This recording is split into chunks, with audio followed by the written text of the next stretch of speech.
है जिसने मार्केट में तहलका मचा रखा है कि आईएलआर होने जा रहा है 10 साल का।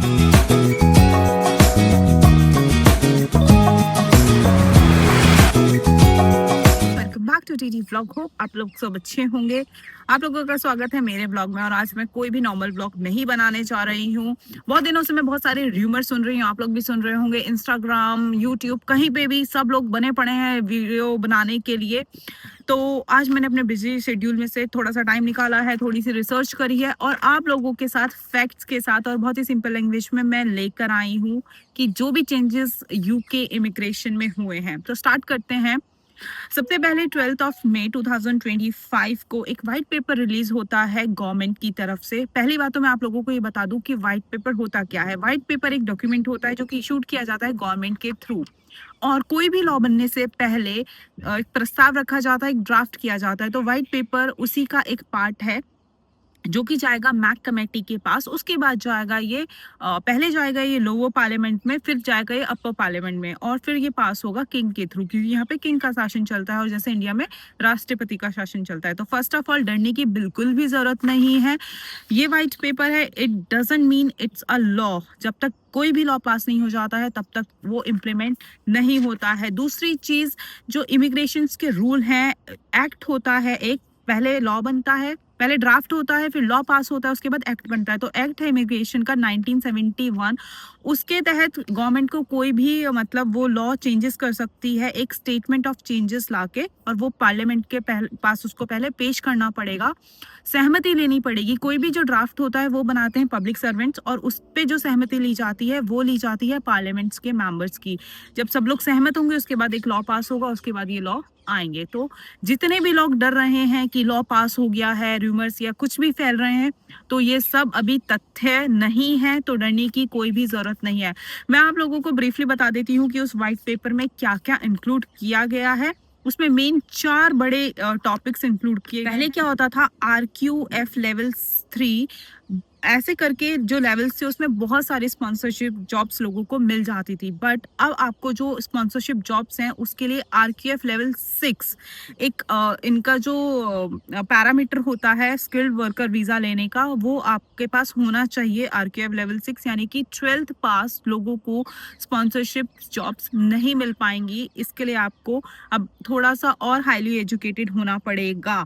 सारी की सारी जॉब्स इन एलिजिबल हो जाएगी RQL लेवल 3 to 5 जितने भी उसमें इंक्लूड होती थी। दूसरी बात, जो सैलरी की ऑब्लिगेशंस थी जो 2024 अप्रैल में 26,200 से बढ़ाकर 38,700 की थी, according to that white paper उसे एबॉलिश करने की मांग की गई है जो भी ऑक्यूपेशन लिस्ट में था। प्रपोजल है वो ये है कि कोई भी न्यू एप्लीकेंट होगा जो care worker, senior care worker, health या फिर केयर वर्कर रूट के लिए, तो उनकी अब कोई भी आउटसाइड यूके एक्सेप्ट नहीं करेंगे। यानी कि यूके से बाहर जितने भी लोग हैं वो अब केयर वर्कर वीजा पे नहीं आ सकते हैं। और इसमें जो इंक्लूड इन्होंने किया है ऑक्यूपेशनल लिस्ट, वो 6145 और 6146 वाले भी है। बट जो ऑलरेडी केयर वर्कर वीजा पे हैं और उन लोगों को एक्सटेंशन वगैरह कराना है तो वो 2028 तक वो सब करा सकते हैं जो ऑलरेडी हैं। बट 2028 के बाद ये वो लोग एक्सटेंशन या ये सब चीजें नहीं करा सकते हैं, फिर उनके ऊपर भी ये रूल एप्लीकेबल। प्रपोजल है वो ये है, जितने भी डिपेंडेंट्स हैं उनका जो लेवल है इंग्लिश एग्जाम्स का वो A1 से रिप्लेस करके A2 कर दिया। और A1 जैसे हमारे आइलेट्स में बैंड्स होते हैं, ऐसे A1 में 2 से 2.5 बैंड्स होंगे, और अब रिप्लेस कर दिया है जो A2 से, उसमें होंगे 4 से 5 बैंड के बीच में डिपेंडेंट को लेके आने पड़ेंगे for the dependent route visa. इस व्हाइट पेपर में एक बात का और जिक्र किया गया है जो पहले भी था कि जितने भी स्टूडेंट्स हैं वो अपने डिपेंडेंट को नहीं ला सकेंगे। जितने भी लोग PhD करने के लिए आ रहे हैं सिर्फ वही अपने डिपेंडेंट्स को ला सकेंगे। इसके पीछे का जो सबसे बड़ा रीजन है वो ये है कि 2029 से 2023 में 20,000 से लेकर 1.5 लाख तक का राइज देखा गया डिपेंडेंट्स के आने में। और दूसरी बात, जितने भी स्टूडेंट्स हैं उनको PSW मिलता था 24 महीने का, जिससे कि कट डाउन करके ये लोग 18 महीने का करने का सोच रहे हैं। और वो भी उस केस में जैसे कि आपने कोई एजुकेशन की, जैसे MBA वगैरह, तो बच्चे क्या करते हैं, एजुकेशन कर लेंगे, MBA, जॉब कर लेंगे केयर वर्कर की, अब ऐसा नहीं होगा। अगर आपने अब कोई ऐसी एजुकेशन ली है तो आपको उसी में अपनी जॉब देखनी पड़ेगी हाई लेवल की, देन उसके बाद आपको पीएसडब्ल्यू मिलेगा। तो गाइज अब आते हैं लास्ट पॉइंट पे जिसने तहलका मचा रखा है मार्केट में और सबके दिमाग में घुस चुका है कि आईएलआर हो चुकी है 10 साल की। सब वैसे तो बहुत सारे लोगों को पता होगा आईएलआर क्या होती है, बट जितने लोगों को नहीं पता उतने लोगों को मैं बता देती हूँ। आईएलआर का मतलब होता है इंडेफिनिट लीव टू रिमेन, यानी कि कोई भी इंसान जो कि बाहर देश से अब्रॉड कंट्रीज में जाते हैं, वहाँ पे सिटीजन बनने के लिए उनको एक प्रोसेस के थ्रू जाना पड़ता है। जैसे स्टूडेंट आते हैं तो स्टूडेंट के बाद वो लोग पीएसडब्ल्यू पे जाते हैं, पीएसडब्ल्यू पे जाने के बाद वो स्किल्ड वर्कर वीजा लेते हैं, फिर 5 साल उस पे बिताने के बाद वो आईएलआर अप्लाई कर सकते हैं। तो ये जो 5 साल का बीच का गैप है, सरकार उसे बढ़ाकर करना चाहती है 10 साल, यानी कि आपको पहले अपनी 2 साल की स्टडी करनी पड़ेगी, या फिर आप डायरेक्ट अगर वर्क वीजे पे आते हैं तो भी आपको 5 साल काम, पहले आप 5 साल करते थे, अब आपको 10 साल काम करना पड़ेगा उस एम्प्लॉयर के साथ, उन कंडीशंस के साथ, देन आप आईएलआर अप्लाई कर सकते हैं।